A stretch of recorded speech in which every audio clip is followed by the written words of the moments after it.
Oke ya, tak mulai aja. Oke, Mulai. Oke, selamat malam teman-teman semuanya. selamat malam. Mas Malam, Adi, malam. Mas Danar, Mas Wisnu, Mas Kurniawan. Senang ketemu. Sudah lama nggak ngobrol berlima, apalagi secara live. Ini kita sekarang dituntut untuk new normal dari ini Pak Presiden. Ya, artinya disuruh menghabiskan kuota untuk bersosialisasi. Oke, hari ini seharusnya ada Wilby atau yang lain, tapi siapa aja lah yang ada di sini. Kita ngobrol soal sebenarnya tentang perjalanan karir ya. Kebetulan aku berencana Blender Army itu mau tak profesionalkan. Nanti ada kooperasinya untuk jualan aset, footage dan lain-lain. Terus nanti ngajak teman-teman untuk gabung untuk menjual asetnya dan lain-lain supaya aku merasa punya tanggung jawab dari menyebarkan virus Blender dalam open source 10 tahun ini. Dan kemudian banyak orang bisa bekerja karena memang gigih, memang mentalnya kuat, tapi banyak orang juga dari dulu ya gitu-gitu aja, ya itu tergantung orangnya. Tapi saya pikir apalagi corona ini ya, sekarang nyari kerja susah, kayaknya kita harus waspada bikin sesuatu yang baru lagi, dipaksa untuk inovatif agar bisa tetap dapat income dari software, dari animasi, dari event apapun itulah. Nah, teman-teman Sianima tak undang karena aku tertarik untuk berdiskusi atau menimba ilmu dari teman-teman semua setelah 11 tahun lebih dari awal Blender Indonesia, bahkan mungkin sebelumnya karena kita ketemunya di forum untuk bercerita santai tentang dulu dari kumpul-kumpul. Dari aku pernah dengar bahwa sekolahan kalian, kampus kalian bubar, terus aku pernah ke sana kayak panti asuhan, terus bikin project sampai akhirnya 10 tahun kemudian orangnya tuh udah masuk, punya relnya masing-masing. Wisnu di supervisi, di modeler seniornya, di sebuah studio komersil yang besar. Si Danar dengan kreativitasnya bisa membuat sebuah perusahaan bersama teman-temannya. Lalu Mas Kurniawan, walaupun sekarang bidangnya masih beda dari siji, tapi beberapa bulan yang lalu sempat ngobrol soal panggilan dia untuk bikin sesuatu yang baru dengan cara membuat startup atau apa itulah. Nah, harusnya si Wilby juga mau tak wawancarai soal sekarang dia di industri film, karena terakhir 2013 aku ngundang Wilby untuk bikin buku. Waktu itu yang di Jakarta kan dia sama Parekraf untuk buku cetak biru animasi. Dia tak panggil sekali untuk meeting di kementerian waktu itu. Terus saya ajak Mas Adi, mungkin Mas Adi nggak yang pernah ketemu cuman Mas Kurniawan sama Isnu ya kalau nggak salah, Mas Adi. Iya, benar. Ya sama Danar ya, namanya aja ya namanya. Namanya sungguh merajai dunia digital. Ya, aku seneng banget soalnya sampai sekarang kita masih jadi saudara, masih walaupun nggak sepersusuan lah ya, seperguruan atau Ya. kita masih seblenderan, nggak tahu ini energi apa, entah ketemu atau enggak, tapi kan kayaknya itu dekat gitu. Apa aku sing baper wae apa kalian juga ngerasain? Iya, benar-benar sih. Iya, Setuju. ya itu dia yang membuat konten Blender Army Cafe itu sebenarnya bukan untuk cari AdSense atau apa, yang perlu tak garis bawahi bahwa kita butuh dokumentasi tentang ilmu kita. Selama ini ilmu kita sharingnya masih split sendiri-sendiri, Terus orang harus nyari ini, siapa tahu ini 10 tahun lagi untuk kenangan untuk anak kita atau saudara kita atau siapalah gitu. Semoga ilmunya kalau ada yang merasa manfaat ya manfaat, kalau enggak ya syukur, atau ya gitulah pokoknya di share aja lah gitu. Oke, tadi aku ngomong temanya apa ya? Lupa. Saya tak buka WA saya. Titik balik karir. Ya, titik balik karir ya. Maksud Ya. aku seperti ini, seperti kalian di Sianima, dalam hal ini kita ngomongin Sianima, itu adalah sebuah kelompok atau orang-orang yang bekerja atau bermain di satu studio.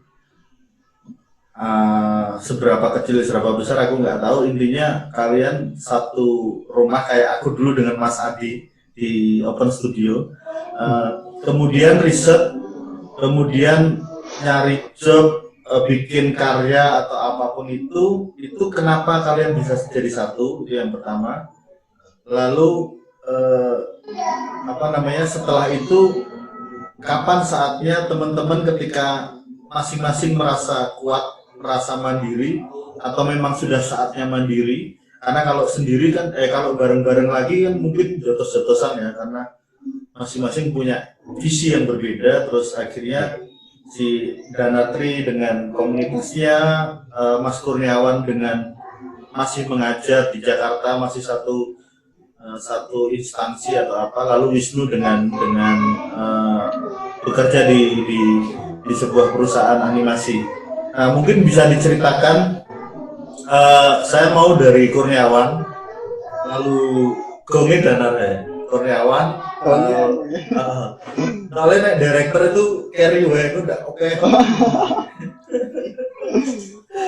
Ya dari Mas Kurniawan, lalu ke Wisnu. Apa yang teman-teman rasakan di 10 tahun yang lalu sehingga sekarang membentuk kalian di karirnya, baik secara personal maupun secara profesional? Oke, monggo silakan.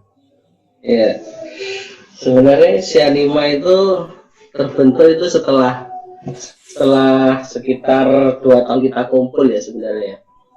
2 tahun. Kita bertemu itu di dalam sebuah sok-sokannya kampus, tapi bukan kampus gitu. Namanya itu Sekolah Tinggi Multimedia Indonesia, STIMINDO. STIMINDO. Tahun berapa itu? STIMINDO. Tahun 2006. Tahun 2006. Kan jadi kita itu orang jurusan animasi and special effect gitu, setara diploma 2. Dan waktu itu sih tetap kita belajarnya bukan Blender ya awalnya. Itu awalnya tetap 3D Max. Kita nggak ngomongin soal sih, lebih ke Mas. Ya, habis itu masuk di 2 tahun itu barulah kita karena tergonjang-ganjing, akhirnya kampusnya, saya ngomong kampus ya, kampusnya juga terkasus gitu, jadi izinnya memang belum atau gimana, belum keluar, jadi mahasiswa yang banyak terkatung-katung mendemo kita waktu itu dulu. Jadinya dari 90 mahasiswa yang ngambil animasi itu tersisa sekitar berapa ya, 30 lah, nah, termasuk kita itu 30 orang dari komit untuk 30 orang dari 90 kalau nggak salah. Kita 90. Nah, itu tinggal 30 orang, kita belajar bareng lah di situ. Nah, kenapa bisa belajar bareng? Apa yang ngumpulin gitu? Provokasinya siapa? Ngumpulin provokasinya sama dan provokasinya tetap, jadi si Pak Direkturnya itu mau tanggung jawab sih kayaknya. Jadi kita difasilitasi tempat gitu, tempat untuk pakai lah gitu. Itu kita mungkin bertahan di ruangan itu A1 dan ingat banget itu namanya ruangan A1, lab A1 itu sekitar 3 bulanan lah di situ. 3 bulanan di situ. Nah, disitulah kita riset Blender situ. Sangat ingat banget dulu ke main Candy ya. Iya, main Eye Candy si Andi, si Basam Kurdali ya. Nah itu kita dari 30 orang itu kita sudah spesialisasi, jadi bagian modeler golongannya Wisnu, Dadan, teman-teman, kemudian animator bagianku, Ali bagian, terus komposetnya nanti ke Wilby, render lighting, terus sama Danar juga. Jadi kita itu di situ riset, hanya riset Blender. Di situ kita buatlah namanya studio Lasian. Ini ya timnya ya. Iya. Ya itu lumayan banyak. Banyak ya, ada rendering. Jadi 30 juga tersisa tinggal berapa orang ya waktu itu? Ya tersisa ini. 21 tambah 5 berapa? 26. Ada yang nama 20. Tambah 3. Oh ya, tambah 3. Sekitar 30 nggak nyampe. Nggak nyampe ya? Ya segitulah. Nah, di situ tempat Lasi Anima, kita pindah itu dari situ ke suatu kontrakan di daerah Gria Santa ya. Gria Santa sih ini ya. Nah, di Gria Santa kita jalan di situ, kita buatlah sebuah trailer Ibu Pertiwi itu dimulai dari situ. Ibu Pertiwi itu memang tantangan, jadi dulu ya riset, terus animasi ngeriset, terus bagianku itu ngerigging sama animate gitu. Bagiannya udah ada sendiri, jadi ya sudah terspesialisasi gitu. Kalau aku lihat looknya itu kayak banyak ini ya, terinspirasi Big Bunny ya. Oh iya, memang dari situ sih juga, dari Big Bunny waktu itu. Saya buat ini ya bisa, dia akhirnya ya riset, nah inilah jadinya. Jadi keren banget. Di sini juga kita dapat project lah. Sini. Oke, stop dulu Mas Kurniawan, nanti ditambahkan sama Wisnu. Nah, Wisnu ada satu pertanyaan sebelum dijawab, sebelum ngomong. Ini kan orang satu-satunya bukan dari Jawa Timur. Iya Mas. Ya kan, Jawa Tengah ya toh. Nah, mungkin kamu bisa mulai dari kenapa kamu sampai ke Malang, takdir apa yang membawa kamu ke sana gitu. Ya kan, pasti ada motivasinya gitu. Nah, terus begitu kamu di sana nggak dapat tempat, mungkin pulang malu, tak pulang rindu kan. Gitu. Nah, itu ceritanya kok sampai kamu akhirnya memutuskan oke lah, aku stay di sini dan aku berkarya sama teman-teman. Kamu mikir nggak besok akan seperti ini? Pasti enggak kan? Iya gitu. Oke, silakan.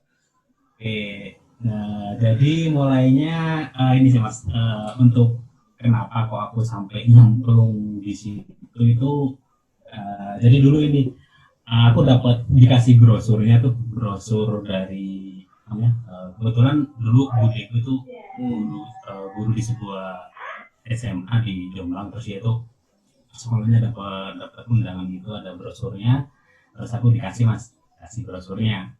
Yang aku lihat pertama itu ini apa namanya, di brosurnya itu ada brosurnya karakter animasi, kalau nggak salah itu karakternya si Komo kalau nggak salah. Si Komo itu dulu masih timnya Mas Danar yang riset pertama. Ya kan? Aku cuma lihat tim Komo. Ya kalau tahu si Komo karena pertama si Komo dulu ya Mas Danar. Komo yang ada. Komo dong, Komo musik dong Mas. Bukan si Komo dulu, si Komo yang ada ininya. Di kosan itu sih langsung sih kalau pas lihat itu, karena kebetulan juga apa namanya, dulu pas selesai sekolah itu kayak masih belum ada gambaran mau kemana, juga nanti aja belum sampai lulusan sih, baru selesai ujian kalau nggak salah. Terus itu ngelihat brosurnya ya udah langsung berangkat ini, coba aja lah daripada nyoba sekolah yang lain, belum tahu juga kan, karena apa namanya karena terbatas, udah langsung berangkat sih, Mas. Apa nggak ke Jogja kan lebih dekat? Nah itu lebih ke kayak aksesnya aja sih, Mas, ya. Ini ada ada sekolahnya, ada brosurnya yang menarik. Jogja kan dulu sempat dapet yang dari Amikom kalau nggak salah dulu, yang konsepnya masih Aji Saka ya. Bukan Jatayu dulu sempat ya, cuma pas yang di Malang ini karena dari dari Bude lebih dekat kan, terus sama keluarga juga kira nggak apa yang dekat saudara di sana, berangkat aja ke sana. Terus ini juga sih agak aneh kan juga sih, kelas pertama masuk ke situ juga nggak ada basic sama sekali, nggak ada. Aku ingat pelajaran komputer itu cuma di SMP sama SMA malah hampir nggak ada. Itu merantau pertama kali berarti ya? Iya, merantau pertama kali. Dari Kebumen? Iya, dari Kebumen naik kereta ya kan, sampai Jombang, dari Jombang terus naik bus ya kan, terus terus masuk situ saat itu ini yang barengnya itu sama anak-anak dari Jombang juga, jadi secara logat dan bahasa itu menyesuaikan ya dengan Jawa Timuran. Terus sama tadi proses sama Sipur 2 tahun kita udah bikin TA dulu, sempat yang aku ingat itu yang sampai sekarang masih sangat worth it untuk diimplementasikan itu dari ini konsepnya Mas Danar ketika bikin tugas akhir. Jadi ketika selesai ini kita bikin tugas akhir kan, cuman ketika individual itu kayaknya banyak yang nggak selesai, jadi dulu sama Mas Danar dan tim ini dibikin project, jadi diseleksi, dikumpulkan satu tim 10 orang kalau nggak salah, sekitar 10 orang, terus disuruh bikin project 3 menitan, 1-3 menit. Nanti dari situ dipresentasikan per individu, misalnya aku presentasi bagian asetnya kan, nanti ada yang bagian ini. Terus ketika project itu selesai ya kan, itu pun nggak otomatis satu tim itu lolos, tapi berdasarkan apa yang kamu presentasikan, apa yang kamu kerjakan, dan yang lolos lanjut ke ini, yang nggak lolos ngulangi. Itu sih sampai zaman situ tuh masih kita pakai 3DS ya, 3DS masih belum seperti sekarang lah, kayak akses untuk untuk tutorial itu masih sangat masih minim lah ya, harga sekali ya. Internet juga belum sekencang ini, masih 2G kalau 3G atau 2G ya. Pokoknya kita mainnya ke warnet, Mas. Warnet itu kayak warnet tongkrongan mewah itulah warnet itu, paket malam ya kan. Tapi ini berarti yang disebut riset sendiri ini betul-betul R&D, trial and error sendiri gitu ya? Iya. Ini tadi ketika kita kuliah pertama kan ketika di masa pendidikan kan kita masih pakai 3ds Max. Terus setelah kita kayak aku sama teman-teman yang lain setelah selesai TA itu sempat ini dapat proyekan juga. Iklan itu dulu sempat dapat iklan itu pakai 3ds Max. Terus 2000 pokoknya ini lagi-lagi Mas Danar ini ngomporin Blender ya kan. Mas Danar sama Mas Diki Prayogi ya kan. Mas udah kenal Diki waktu itu ya? Mas Diki dulu tuh ini dia itu satu temannya itu temanku yang satu sekolahan itu temennya sama Mas Diki kan di kuliah di Jogja kan ya, di ISI kan. Dia pas pulang ke Batu terus bawa sama temennya ke tempat kumpul ya kan. Dibawain tutorial sama sama TA-nya dia yang naik belum jadi itu belum selesai itu, belum lulus. Dari situ akhirnya ini kan terus sama Mas Danar dibikin ini juga kayak ini loh Blender itu keren gini. Ayo aku udah bisa gini, kalian bisa apa? Gila. Oke, tanya gitu kan dimulai kan. Mas bisa bikin apa Mas kemarin Mas? Bikin itu. Oke Mas, besok ya Mas. Nah, setelah itu ini lebih ke kayak apa namanya, kayak ke challenge gitu. Challenge ya. Mas Danar bisa bikin. Dia kan biasanya ini kan setelah Gampang panas ya. paket malam ya kan, paket malam begitu pulang itu kan biasanya jam 8 kan. Jam 8 pulang, terus ada anak-anak udah ada yang bangun, dia itu langsung duduk. Sini lah, tak kasih tahu itu loh. Ini loh, aku tadi udah bisa bikin keren. Nanti dia itu tidur.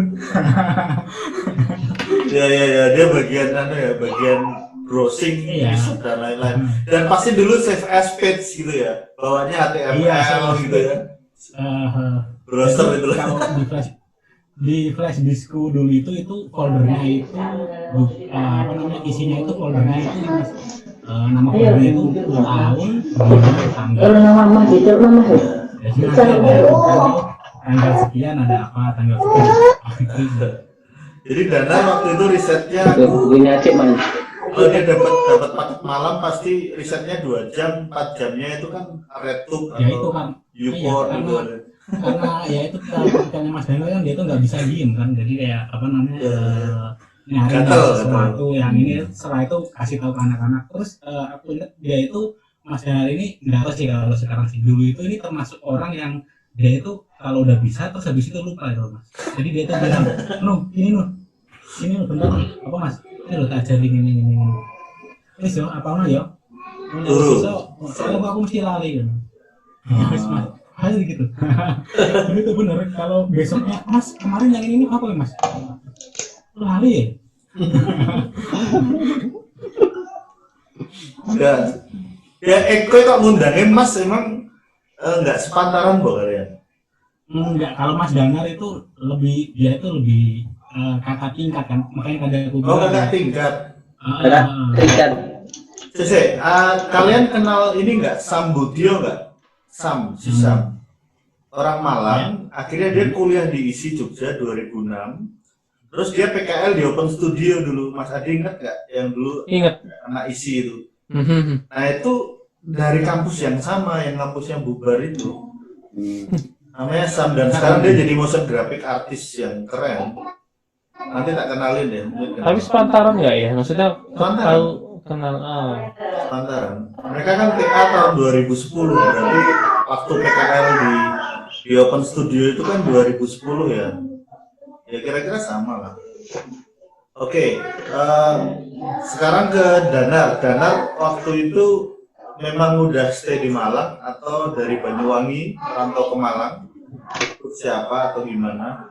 Terus memang mau sekolah komputer atau seperti apa waktu itu? Silakan Mas Danar. Jadi kalau saya itu sekolah itu kan, zaman sekolah itu nggak pintar juga ya, komputer ya nggak ngerti. Saya itu justru masuk STEM Indo itu awal-awal dijuluki donat shotgun gitu. Karena nggak ngerti cara mati, soalnya nggak ngerti cara matiin komputer. Oh, gitu. Sama Mas Danar. Mungkin Wisnu juga termasuk cara nyalakan komputer. Jadi kayak tip ya, langsung powernya dipateni. Iya. Karena jadi aku STEM Indo ini kan kampus yang mereka dipromosikan kalau di angkatanku itu broadcasting. Jadi kayak sound engineering, kayak multimedia gitulah. Nah, aku lah band dulu tuh band ya, anak band. Jadinya sebenarnya tujuanku simpel ke kampus itu. Ketika harus kuliah di tempat-tempat yang lain, aku tuh dulu pengen kursus audio kan. Terus ngelihat di situ bisa menjadi sound engineering. Tujuanku tuh pengen belajar sound engineering gitu. Karena kamu punya studio ya di rumah ya? Karena di rumah belum. Jadi jadi kalau orang tua aku tuh justru aku di STEM Indo juga nggak setuju.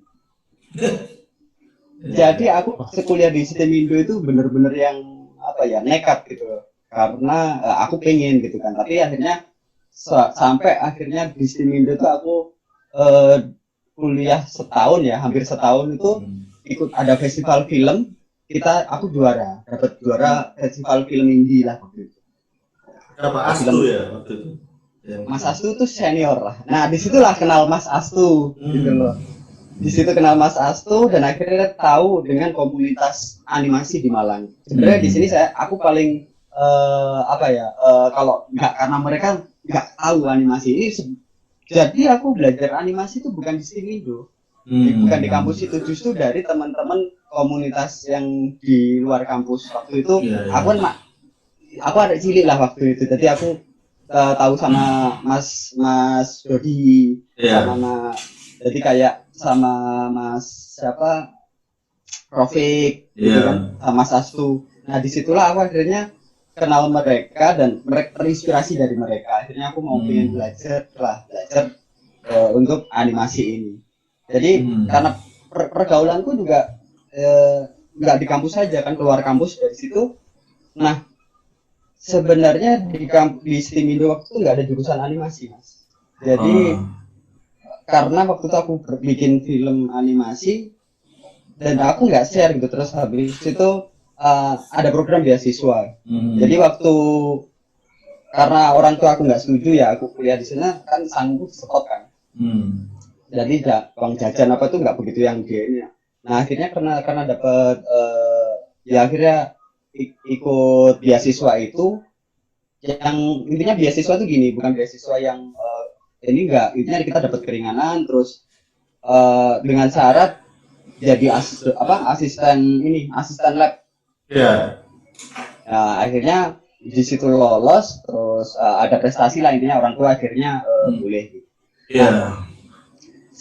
Nah dari situlah sebenarnya mulai animasi itu gara-gara belajar dari luar, terus kita dapat film animasi, terus kampusku tuh kan lagi promo-promonya tuh. Jadi karyanya siswanya tuh dipromo-promoin gitu. Karya aku paling banyak kepakai yang animasi. Ini sebelum tutup?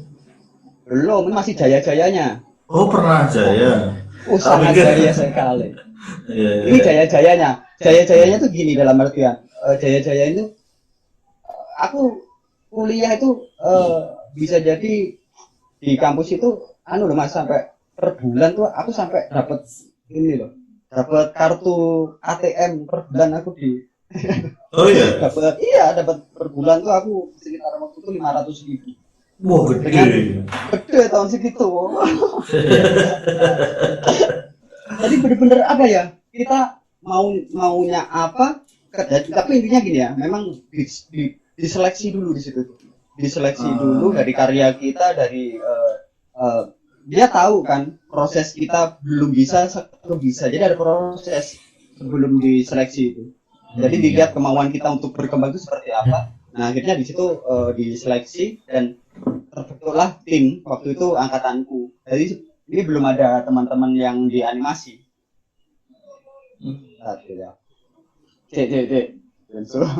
Nah dari situ akhirnya aku punya film animasi dan kampusku itu mempromosikan itu dan akhirnya kerjasama dengan Kak Seto. Kak Seto. Oke, stop dulu. Nanti pertanyaannya akan lebih maju lagi. Mas Adi ada tanggapan nggak, Mas Adi? Atau pertanyaan mungkin? Nah, itu yang buat saya menarik. Ini berarti teman-teman ini dapat spesialisasi di bidangnya masing-masing di animasi itu betul-betul karena awalnya bukan minat personalnya ya, nggak mesti seperti itu ya, cuma memang setelah kuliah di sana kemudian yang bisa dipelajari lebih lanjut yang menarik itu animasi, kemudian harus bikin proyek bareng-bareng, itu lebih dari situ ya yang saya lihat. Dan betul-betul riset yang namanya belajar sendiri itu namanya riset ya, betul-betul riset sendiri kan, seperti itu. Prosesnya seperti apa itu, lebih banyak mungkin di antara teman-teman ada yang bisa jawab, model belajarnya betul-betul langsung ke proyek atau memang iseng masing-masing karya personal, itu seperti apa? Atau mungkin karena waktu itu udah ada Big Bang Bunny ya, open movie ya, mungkin belum ada. Itu 2007 ya? Belum jadi. Nah itu awalnya seperti apa tuh bisa belajar blender? Aku coba jawab ya, Mas. Oke. Jadi seingatku ya, dulu pas masih dengan kurikulum yang biasa itu dengan setiap anak itu mesti apa namanya jadi modeling, texturing, rendering, anim, rigging itu kayak anak-anak itu kayak vlog gitu loh. Jadi kayak kayak apa namanya kayak kesulitan gitu setelah ya makanya tadi tuh yang ketika di semester terakhir 2 semester terakhir atau satu semester terakhir kalau nggak salah itu sama drastis kok ya. Sama Mas Jawa itu dibikin apa namanya langsung project. Jadi project dibagi jadi apa dibagi jadi per project ada 10 orang terus langsung dikasih projectnya bikin film 1 menit kalau nggak salah 1 menitan ya kan 1 menit. Terus kalian ini sendiri apa namanya bagi timnya sendiri siapa yang bagian direct siapa yang bagian AI bagian render nanti tiap orang kemudian tadi apa namanya per jobnya masing-masing jadi lebih kayak memang kayak ada perubahan strategi di menit-menit akhir dan itu menurutku lumayan banget kayaknya soalnya banyak juga teman-teman yang di tahun-tahun pertama itu kayak merasa copy nggak bisa tapi masuk ke sistem project itu akhirnya dia ada progres. Dan seperti itu. Mas Kurniawan mau nambahin? Iya, bener sih kata Wisnu. Jadi kita memang semua itu belajar semua kan, tapi ya kan ingat banget itu dulu ada Indosigi kita sering-sering upload. Ayo lo upload. Jadi kita ada chilling semua itu di situ. Lomba-lomba masuk tim Indosigi ya benar. Kok kamu milih animasi Mas? Kok kamu milih animasi? Iya. Ya itu kenapa? Aku lebih seneng berkreasinya itu animasi ya.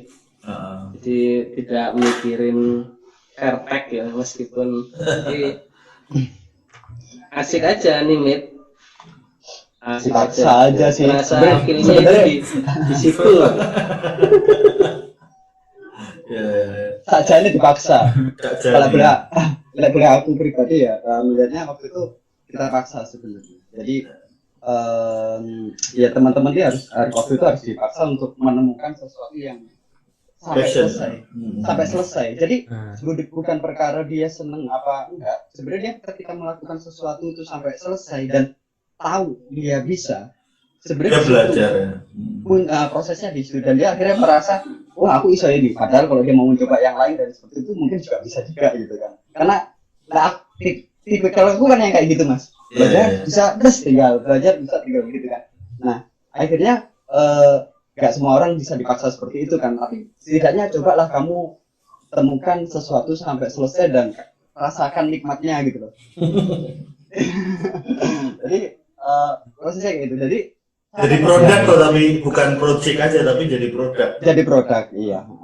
Jadi kalau boleh di ini yang proses yang aku sih belajar yang benar-benar otodidak ya boleh bilang. Karena begini Mas, kampus itu pun waktu itu buka kampus kan dia itu nggak punya kurikulum ya.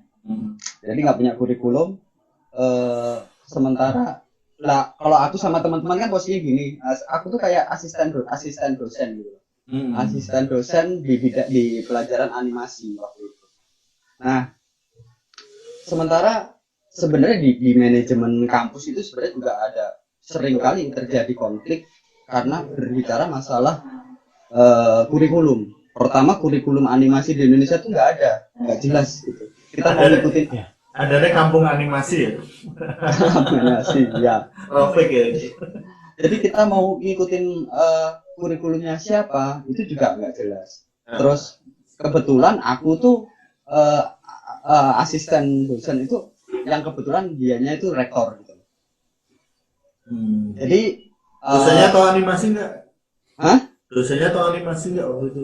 Nah, masalahnya aku merasa ini dari sudut pandangku ya, aku merasa waktu itu aku asisten dosen nih, tapi pengajarnya, dosen-dosennya ini kok ngajarin teman-teman ini aja gitu loh.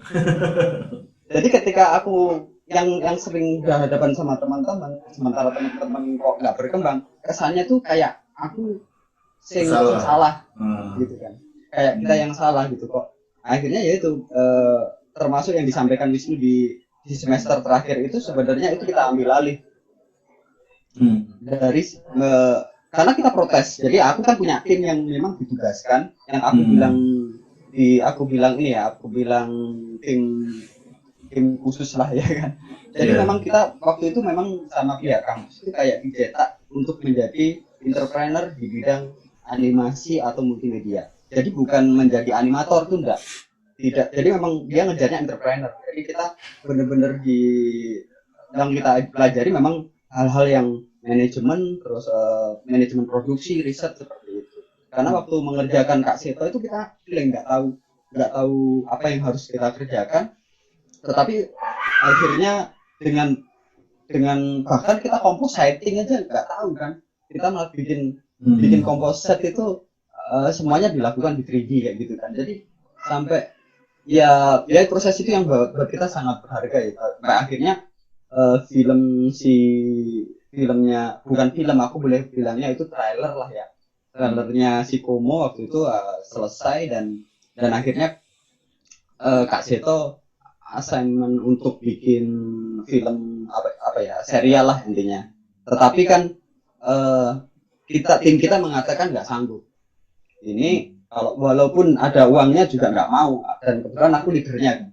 Walaupun ada oke lah dari pihaknya ada duitnya, tapi bukan perkara itu. Ini nggak mungkin bisa selesai kalau metode produknya kayak gini. Pertama kita butuh SDM, kita butuhnya akhirnya alat. Kalau mau Kak Seto istilahnya nganu ini ya harap bersabar dulu, kita kumpulkan SDM. Akhirnya kampus itu buka jurusan animasi. Oh, sampai sekarang? Sampai ya, sekarang? Ini enggak, pasti proses itu tuh yang itu tadi loh, sing arek-arek sebelum ada anak-anak tadi loh. Jadi, betul. Jadi yang sebelum ada teman-teman itu tadi, kan aku arek loh, kakak kelas lah. Iya. Gitu loh. Berarti itu yang membuat akhirnya brosur itu dibuat dan orang-orang kawan Wisnu itu ngumpul gitu ya. Iya, karena di situ memang ada Kak Seto dan si Komo yang karena kebutuhanmu ya, kebutuhan tim di aku itu waktu itu, dan timku kebetulan waktu itu memang maunya kampus itu dijadikan sampel kayak ya, mungkin sampel lulusan lah, sehingga dari aku sangat mungkin kampusnya kayak gitu. Tapi aku pribadi sih bersyukur ya, aku bisa belajar banyak hal waktu itu dan difasilitasi saat jalurku Mas, sampai studio musik. Sampai aku senang musik, mengajukan proposal studio musik. Mungkin anak-anak lain enggak, aku dalam waktu 1 minggu itu bahkan studio musik. Karena kampusnya sendiri juga nggak tahu mau apa, dia punya duit nggak tahu mau apa. Ya, oke. Kalau boleh tak simpulkan ya tadi di poin-poinnya. Jadi teman-teman ini pada dasarnya adalah kalau ibarat timba itu nyari sumber ilmu ya. Sumber ilmu kalau di angkatan kita ya waktu itu nggak YouTube ada, tapi nggak kayak sekarang ya. Dulu masih sebuah komunitas atau tempat berkumpul atau kampus. Mungkin Mas Adi juga sama waktu itu ke UGM, dan pada akhirnya sekarang yang punya titel aku yakin cuma Mas Kurniawan sekarang. Iya. Tapi yang punya titel ini S1 Mas Kurniawan gitu kan. Yang lain Dana lulus nggak? Enggak. Wisnu lulus nggak? Enggak. Tapi aku sampai skripsi Mas, sampai sidang skripsi. Ya bodoh, aku yo kan skripsi gitu loh. Enggak, aku intinya kita kayak ada feeling bahwa kita nyari sekarang kan kampus nyari mahasiswa. Kalau dulu kan mahasiswa nyari kampus ya. Artinya timba nyari sumber air gitu. Bukan sumber air nyari timba. Siapa yang mau tak isi gitu kan. Sekarang ada sih, nanti bisa diceritakan mungkin. Terus buat kita kampus itu kan kayak formalitas. Sebenarnya waktu di kelas itu yang penting absen, kita ngantuk. Padahal kita mikir ke gelanggang atau ke UKM atau ke perpustakaan gitu kan. Kalau Mas Adi gelanggang ya dulu ya. Iya. Kalau ke perpustakaan kita nyari buku, nyari sumber ilmu karena haus lah waktu itu. Terus dan memang dari proses teman-teman di sini aku lihat sama ya, sebagian besar orang Indonesia kayak bangsa semut itu. Kalau ada sesuatu yang manis atau yang baru, yang menarik, kita ini sangat adaptif. Ada komputer ya, apa caranya ini bisa dibikin apa dan lain-lain itu. Dan perkara nanti gimana caranya, gagal apa, kita nggak mikir karena waktu itu kita masih dibiayai dari orang tua ya waktu itu. Kita nggak mikir besok makan apa, gaji berapa dan lain-lain. Dan itu yang menurut saya adalah proses yang apa ya, yang sangat berharga dan mungkin kita kangeni sampai sekarang. Nah, pertanyaannya adalah, pernah nggak kalian menyesal dengan proses itu? Enggak, loh. Enggak, kita syukuri Mas. Ya karena kamu sekarang bekerja kan gitu. Tapi emang nggak pernah ada momen di mana ada posisi tanpa gelar atau nggak selesai itu jadi beban gitu kira-kira buat ya waktu itu loh, jangan Iya. pikir sekarang loh. Waktu itu Iya, kan bro. pasti, Waktu itu gini, jadi gini, kalau waktu itu sebenarnya bukan menyesal ya, tapi kita melihatnya adalah ini masih ada harapan. Kita yos harapan aja. Terutama saya yang waktu itu kan, Mas, ya apa pasti ke saya. Ibaratnya, jadi yang saya merasa gini mas. Jadi ketika aku tuh kayak merasa punya tanggung jawab besar buat teman-teman ini. Karena waktu itu teman-teman itu yang dilihat kan aku ya. Jadi kalau boleh dibilang di kampus itu kan ada pergerakan lah, yang akhirnya ada blok kanan, blok kiri. Ya akhirnya ono sing melok A, melok B gitu kan. Nah, aku mungkin salah satu provokator ya lah gitu. Ya. Jadi aku tuh salah satu provokator ketika ada kampus ini goyah ya. Kampus mau tutup itu kan goyah gitu. Nah, akhirnya banyak teman-teman yang percaya di aku dan akhirnya ngikut lah gitu kan. Nah, dari situ kita menuntut nih pihak kampus bertanggung jawab dari sisi apa gitu. Sebenarnya pergerakan itu yang membuat kita akhirnya jadi bareng gitu. Jadi sampai posisi kampus itu ditutup pun sebenarnya kami itu bisa dibilang mungkin kalau bahasanya Kurniawan mau apa difasilitasi apa ya. Sebenarnya kita tuh ngambil alih, Mas. Status quo ya, status quo. Karena statusnya sebenarnya waktu itu kita itu ngambil alih karena ya bentuk tanggung jawabnya kampus ke kita bagaimana nih? Itu Ya daripada dibakar atau demo kan. Dan yang lain nggak bisa melakukan itu karena ada kami. Gitu kan. Jadi akhirnya ada yang memilih untuk meninggalkan kampus itu. Sebenarnya kami itu adalah kelompok yang mencoba untuk bertahan, untuk meminta pertanggungjawaban gitu. Nah, sampai pada masa benar-benar ditinggal sama pemilik kampus dan kami tinggal di kampus itu, gitu kan. Nah, yang berat itu mungkin teman-teman waktu itu nggak ngalami. Kalau saya kan yang paling ini ya ngalami mulai urusan sama preman, urusan sama polisi, urusan sama penagih sampai listrik ditarik dari listrik kampus ditarik. Karena ngalami ya gitu. Nah, hal-hal kayak gitu akhirnya kan yang waduh ini berat gitu ya, dan saya paling belajar banyak itu di situ. Gitu, ya. Kayaknya memang kamu dipersiapkan itu, Mbak. Kamu messenger gitu. Saya kalau mau cerita sedikit dulu, Open Studio juga itu. Awalnya baru ide, aku ke Surabaya, terus ke Malang ketemu Fikri sama Pandu. Atau mereka ke Jogja, Mas aku ikut kamu, loh kamu daftar isi kan? Enggak wes, aku ikut Mas Isa. Loh belum ada gedung ini. Jadi akhirnya aku ngontrak rumah dan waktu itu ketemu Mas Adi, tahu-tahu Mas Adi datang, warnetku kebakaran Mas. Ya udah, akhirnya kita kumpul gitu. Ya, itu seru kalau diceritakan. Kalau aku bilang aku nggak pernah menyesal juga sih kalau pertanyaannya tadi. Oke, sekarang ke project terutama apa namanya tadi project apa sih tadi Ibu Pertiwi ya, Ibu Pertiwi.